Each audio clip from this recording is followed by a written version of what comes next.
Hi hello ನಮಸ್ಕಾರ ಸ್ನೇಹಿತರೆ. ಏನಾಗ್ತದೆ, ಫೈನಲಿ ಲಾಯರ್ ಎಂಟ್ರಿ ಆಗೋದ್ರ ಜೊತೆಗೆ ಕಾವೇರಿ ಮನೆಗೆ ಬಂದು ಲಕ್ಷ್ಮಿನ ಕಾಲಿಂದ ಒದ್ದೇ ಬಿಟ್ರು. ಮೈ ಗಾಡ್, ಏನಾಯಿತು ಇದು ಎಲ್ಲವನ್ನ ಕೂಡ ತಿಳ್ಕೊಬೇಕು ಅಂದರೆ ಈಗಲೇ ನಮ್ಮ ಈ ಚಾನಲ್ನ ಸಬ್ಸ್ಕ್ರೈಬ್ ಮಾಡಿ, ಹಾಗೆ ಒಂದು ವಿಡಿಯೋವನ್ನು ಪೂರ್ತಿಯಾಗಿ ನೋಡಿ. ಇಲ್ಲಿ ಲಕ್ಷ್ಮಿ ಮತ್ತು ವೈಷ್ಣವ್ ರೆಸ್ಟೋರೆಂಟಿಂದ ಮನೆಗೆ ಬರ್ತಾರೆ, ಹನಿಮೂನ್ ಮುಗಿಸ್ಕೊಂಡು ಮನೆಗೆ ಬರ್ತಾರೆ. ಹನಿಮೂನಲ್ಲಿ ಸಾಕಷ್ಟು ವಿಷಯಗಳೇ ನಡೆದು ಹೋಗ್ಬಿಡುತ್ತೆ. ಅಲ್ಲಿ ಕೀರ್ತಿ ಬಂದಿರೋ ವಿಷಯ ವೈಷ್ಣವ್ಗೆ ಗೊತ್ತಾಗ್ತಾ ಇದ್ದದ್ದು. ನಂತರ ಸರ್ಪ್ರೈಸ್ ಕೊಡಬೇಕು ಅಂತ ಅಂದ್ಕೊಂಡಾಗ ಕೀರ್ತಿ ಬಂದು ಸಖಿಯ ಸಾಂಗ್ಗೆ ಡ್ಯಾನ್ಸ್ ಮಾಡಿದ್ದು. ಇದರಿಂದ ವೈಷ್ಣವ್ ಡಿಸ್ಟರ್ಬ್ ಆಗಿತ್ತು. ತದನಂತರ ಕೀರ್ತಿ ಒಂದು ವರ್ತನೆಯಿಂದಾಗಿ ಲಕ್ಷ್ಮಿಗೆ ಶಾಕ್ ಆಗಿ ಡಾಕ್ಟರ್ನ ಕೇಳಿದಾಗ ಕೀರ್ತಿಗೆ ಎಲ್ಲ ಕೂಡ ನೆನಪಿನ ಶಕ್ತಿ ವಾಪಸ್ ಬರ್ತಿರ್ತಕ್ಕಂಥ ಒಂದು ಇದು ಚಿಹ್ನೆ ಅಂತ ಡಾಕ್ಟರ್ ಹೇಳಿದ್ದು. ಇದರಿಂದ ಲಕ್ಷ್ಮಿ ಖುಷಿಯಾಗಿದ್ದು. ನಂತರ ಕಾರುಣ್ಯ ಅವ್ರು ಬಂದಿದ್ದೆ, ಕಾರುಣ್ಯನ ಕೀರ್ತಿನ ಕರ್ಕೊಂಡು ಹೋಗಿತ್ತು. ತದನಂತರ ಲಕ್ಷ್ಮಿ ವೈಷ್ಣವ್ನ ಸಮಾಧಾನ ಮಾಡಿ ಡ್ಯಾನ್ಸ್ ಮಾಡಿ ಆಡಿದ್ದು. ಇದೆಲ್ಲದರ ನಡುವೆ ಆ ಕಡೆ ಹೋಗೋ ದಾರಿ ಮಧ್ಯದಲ್ಲಿ ಕಾರುಣ್ಯ ಮತ್ತು ಕೀರ್ತಿಯ ಕಾರ್ ಕೆಟ್ಟು ಹೋಗಿದ್ದು. ನಂತರ ಯಾರೋ ಬಂದು ಅವ್ರಿಗೆ ಡ್ರಾಪ್ ಕೊಡೋ ರೀತಿಯಲ್ಲಿ ರೆಸ್ಟೋರೆಂಟ್ಗೆ ಕರ್ಕೊಂಡು ಹೋಗಿದ್ದು. ಅಲ್ಲಿ ಕಾರುಣ್ಯನ ಮಿಸ್ಲೀಡ್ ಮಾಡಿ ಕೀರ್ತಿನ ಕರ್ಕೊಂಡು ಬಂದು ಸುಬ್ಬು ಅನ್ನೋ ವೇಷದಲ್ಲಿ ಚಿಂಗಾರಿಯಲ್ಗೆ ಎಂಟ್ರಿ ಕೊಟ್ಟಿದ್ದೆ, ಇಂಟರ್ವ್ಯೂ ತಗೊಳ್ಳೋ ರೀತಿ ಆ್ಯಕ್ಟ್ ಮಾಡಿಸಿದ್ದು. ಅದರ ನಂತರ ಕ್ವೆಶನ್ಸ್ನ ಕೇಳಿಲ್ಲ. ಕೀರ್ತಿಯಿಂದ ಏನು ವಿಷಯ ಬೇಕು ಅದನ್ನು ತಗೊಂಡು ಅದು ಟಿ ವಿಲಿ ಪ್ಲೇ ಆಗತ್ತೆ ಅಂತ ಹಿಡಿದು ಇದೆಲ್ಲವನ್ನ ಕೂಡ ಮಾಡಿ ಕಾವೇರಿ ತನ್ನ ಪಕ್ಕಾ ಪ್ಲ್ಯಾನ್ ಮಾಡಿಕೊಂಡು ಹೇಗೆ ಹೊರಗಡೆ ಬರೋದು ಅನ್ನೋ ಮಾಸ್ಟರ್ ಪ್ಲ್ಯಾನನ್ನು ಮಾಡಿದೆ. ಹೋಗಿ ಕೋರ್ಟಿನಲ್ಲಿ ಕೇಸ್ನ ರೀಓಪನ್ ಮಾಡಿಸ್ತಿದ್ದಾರೆ. ಈ ಒಂದು ವಿಷಯ ನಿಜವಾಗ್ಲೂ ಆಘಾತಕಾರಿಯಾಗಿದೆ. ಇನ್ನೂ ಕೂಡ ಲಕ್ಷ್ಮಿ ಯಾರಿಗೂ ಕೂಡ ಗೊತ್ತಿಲ್ಲ. ಆ ಕಡೆ ಲಾಯರ್ಗೆ ಗೊತ್ತಾಗ್ತದೆ. ಹಾಗೆ ಲಕ್ಷ್ಮಿ ಮನೆ ಕಡೆ ಹೊರಟು ಬರ್ತಿದ್ದಾರೆ. ತದನಂತರ ಇದರ ನಡುವೆ ಲಕ್ಷ್ಮಿ ಹೋಗಿದ್ದ ಕೀರ್ತಿ ನಾವು ನೋಡ್ಕೊಂಡು ಮಾತಾಡ್ಸ್ಕೊಂಡು ಬರ್ತೀನಿ ಅಂತ ಬರ್ತಾರೆ. ಹೋಗಿದ್ದೆ ಅಲ್ಲಿ ಕಾರುಣ್ಯ ಅವರು ಅಲ್ಲಿ ಏನೋ ಅನಾಹುತ ಆಗಿದೆ, ಬಿಕಾಸ್ ಏನೋ ತಪ್ಪಾಗಿದೆ. ಕೀರ್ತಿನ ಕೇಳ್ತಿದ್ರೆ ಏನೋ ಹೇಳ್ತಿಲ್ಲ ಅವಳು, ಬಟ್ ಏನೋ ಗೊತ್ತಾಗಿದೆ ಅಂತ ಅನ್ನಿಸ್ತದೆ ಅಂತ ಹೇಳ್ತಿದ್ದಾಗೆ ಹೋಗಿ ಕೀರ್ತಿನ ಕೇಳೋಕೆ ಅಂತ ಲಕ್ಷ್ಮಿ ಹೋಗ್ತಾರೆ. ಅಲ್ಲಿ ಕೀರ್ತಿ ಅಂತೂ ಸುಬ್ಬು ಅಂಕಲ್ ಬಂದಿದ್ದರು, ನನ್ನ ಇಂಟರ್ವ್ಯೂ ಮಾಡಿದ್ರು, ನಾನು ಇಂಟರ್ವ್ಯೂ ಕೊಟ್ಟೆ ಅಂತ ಪೂರ್ತಿಯಾಗಿ ಏನೋ ಹೇಳುವುದಿಲ್ಲ. ಇದನ್ನು ಹೇಳುವುದಕ್ಕೂ ಕೇಳುವುದಕ್ಕೂ ಸಮಯವೂ ಅಲ್ಲ ಅಂತಲೇ ಹೇಳ್ತಿದ್ದಾಳೆ. ಎಷ್ಟೇ ಪ್ರಯತ್ನ ಪಟ್ಟರೂ ಕೂಡ ಹೇಳುವುದಿಲ್ಲ. ಇದರ ನಡುವೆ ಲಕ್ಷ್ಮಿಗೆ ಸುಪ್ರೀತ್ ಅವರಿಂದ ಕಾಲ್ ಬರುತ್ತೆ. ಸುಪ್ರೀತ್ ಅವ್ರು ಕರೆದ ತಕ್ಷಣ ಲಕ್ಷ್ಮಿ ಮನೆಗೆ ಹೋಗ್ತಾಳೆ ತುಂಬ ಗಾಬರಿಯಿಂದ. ಬಿಕಾಸ್ ಅಲ್ಲಿಗೆ ಲಾಯರ್ ಪಾರ್ಥ ಸಾರಥಿ ಎಂಟ್ರಿ ಕೊಡ್ತಾರೆ.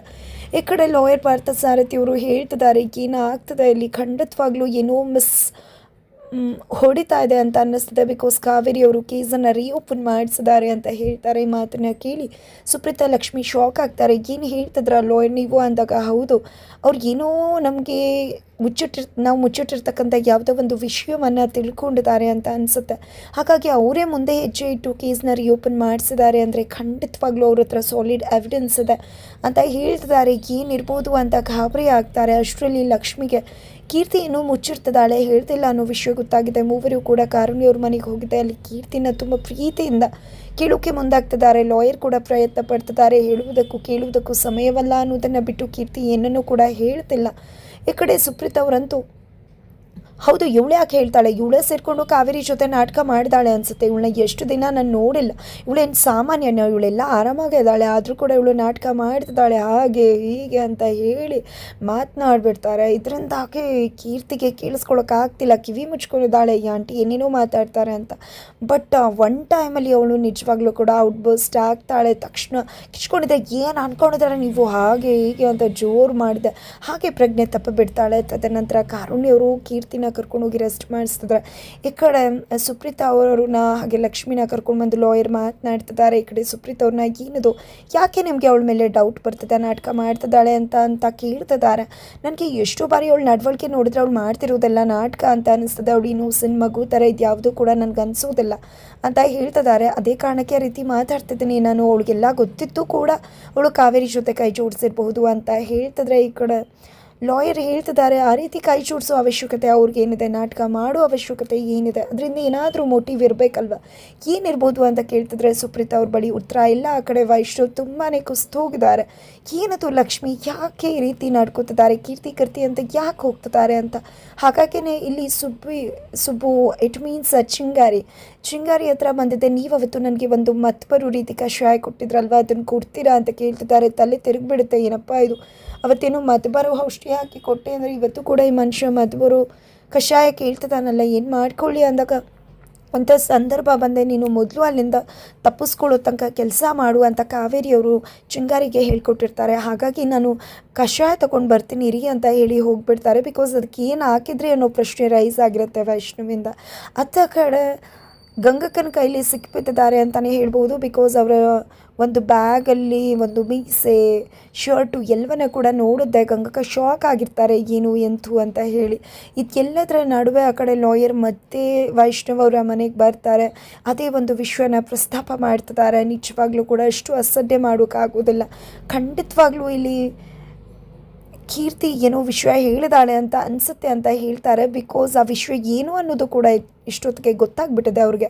ಯಾಕಂದರೆ ಅಲ್ಲಿಂದ ಬರೋಕ್ಕೂ ಮುನ್ನನೇ ಲಕ್ಷ್ಮಿ ಹೋಗಿದ್ದೆ ಕೀರ್ತಿ ಹತ್ರ ತುಂಬ ನಾಜೂಕಾಗಿ, ನನಗೂ ಕೂಡ ಸುಬ್ಬು ಅಂಕಲ್ ಗೊತ್ತು ಹಾಗೆ ಹೀಗೆ ಅಂದಾಗ ನಿನಗೂ ಕೂಡ ಗೊತ್ತಾ ಇಂಟರ್ವ್ಯೂ ತೊಗೊಂಡು ಟಿ ವಿಲಿ ಬರುತ್ತಂತ ಕೀರ್ತಿ ಹೇಳ್ತಾಳೆ. ಏನು ಇಂಟರ್ವ್ಯೂ ಏನು ಅಂದಾಗ ಅವಳು ಯಾವ ಸೆಂಟರಲ್ಲಿದ್ಲು ಏನು ಎಲ್ಲವನ್ನ ಕೂಡ ಕ್ಯಾಪ್ಚರ್ ಮಾಡ್ಕೊಂಡ್ಬಿಟ್ಟಿದ್ದಾರೆ. ಈ ವಿಷಯ ಗೊತ್ತಾಗಿದೆ, ತಲೆ ಮೇಲೆ ಕಲ್ಚುಪ್ಟಿ ಬಿದ್ದಾಗಿದೆ. ಅದೇ ವಿಷಯನ ಕೂಡ ಇಲ್ಲಿ ಲಾಯರ್ ಮಾತನಾಡ್ತಿರೋದು.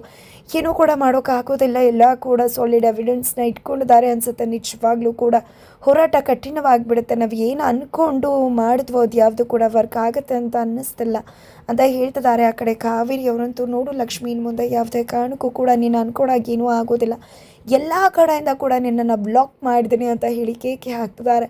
ಈ ಕಡೆ ಲಕ್ಷ್ಮಿ ಹೀಗೆ ಯಾರೋ ಮನೆಯಲ್ಲಿ ಡೋರ್ ನಾಕ್ ಮಾಡ್ದಂಗೆ ಆಗುತ್ತೆ. ರಾತ್ರಿ ಹೊತ್ತು ಹೋಗಿ ಓಪನ್ ಮಾಡಿ ನೋಡಿದ್ರೆ ಕಾವೇರಿ ಬಂದಿದ್ದಾರೆ.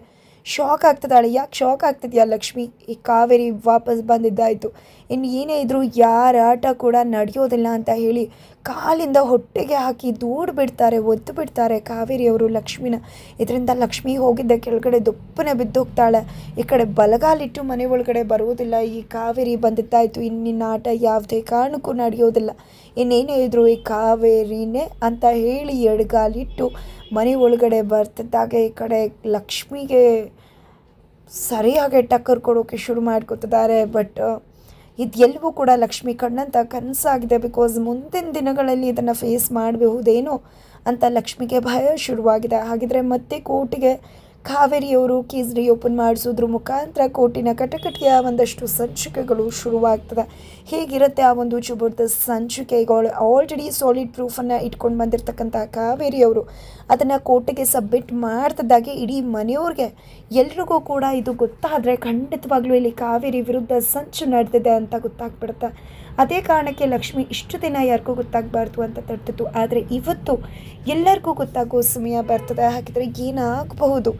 ಅಲ್ಲಿ ಏನಾದರೂ ಕೀರ್ತಿ ಎಲ್ಲ ಕೂಡ ನೆನಪು ಬಂದು ಇಲ್ಲಿ ಕಾವೇರಿ ಆಟಕ್ಕೆ ಮತ್ತೆ ಬ್ರೇಕ್ ಹಾಕುವ ಸಾಧ್ಯತೆ ಇದೆ.